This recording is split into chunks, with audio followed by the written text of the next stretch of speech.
The doctor is in, Dr. Doug.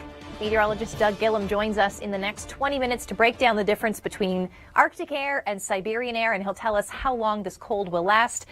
Not sure you're going to like the answer, but let me set this map in motion. The dark purple color, that deep purple, indicates our cold Canadian Arctic air. We're talking about minus 20 degrees Celsius at the higher levels. But you can see the purples returning to Ontario as we head through the week, and it's only going to get colder. Cold by midweek. By the end of the week, well, I'll show you some 7-day forecasts coming up in the city of Toronto, for example. Wind chill values into the minus 20s again as we head into next weekend. So we have that to look forward to. Let's take a look at Waterloo yesterday. As far as the wind gusts were concerned, over the last 24 hours or so, winds were gusting anywhere from 75 to 95 kilometers per hour.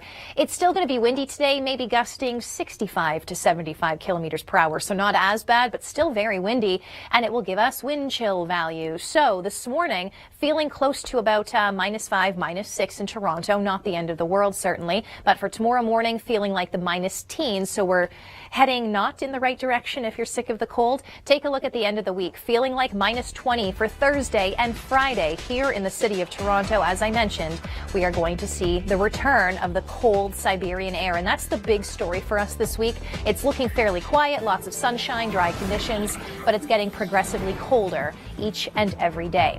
But there is snow in the long range forecast, a stormy looking long range. We will have those details coming up. Your local details are next. This one Today, but we're not looking at melting snowbanks. Temperatures are cooler and getting progressively colder as we head through the week, and we'll talk about that in just a moment. We'll begin with a national perspective. As far as the winds today are concerned, on a map like this, those white lines are what we call isobars, and the closer they are together, the windier the conditions are. We'll still see wind gusts today around 60, maybe 70 kilometers per hour, but yesterday was more like 80 or 90 kilometers per hour. So better today, but still windy. And because of the way the winds are coming off of the Great Lakes, off the eastern shores of Lake Superior and even Georgian Bay, we are looking at the potential for some lake effect snow. So if you're heading up to the cottage and around Parry Sound, we could pick up 5 or 10 centimeters. And also tonight we have this little system skimming past our south, just past Windsor, and we could see a few flurries in around the shores of Lake Erie, maybe the Niagara region, a few flurries tonight, but not accumulating snowfall. In around Parry Sound, as I mentioned, though, if you're heading north, we could see 5 to 10 centimeters of snow. Let's show you what the snow is looking like. We also have a lot of snow in the forecast for British Columbia. We're talking about potentially 5 centimeters in Vancouver, and that is where we will find Arda next week. hockey tip.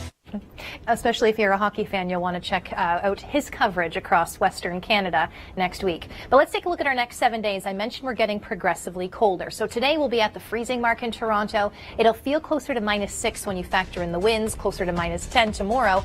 And then by Thursday and Friday, we're talking about Toronto feeling like minus 20, Hamilton closer to minus 21 or minus 22. So some really cold air ahead. That's our big weather story. I guess the good news is there's not a big snowstorm heading our way just yet, so make sure we are prepared for the cold.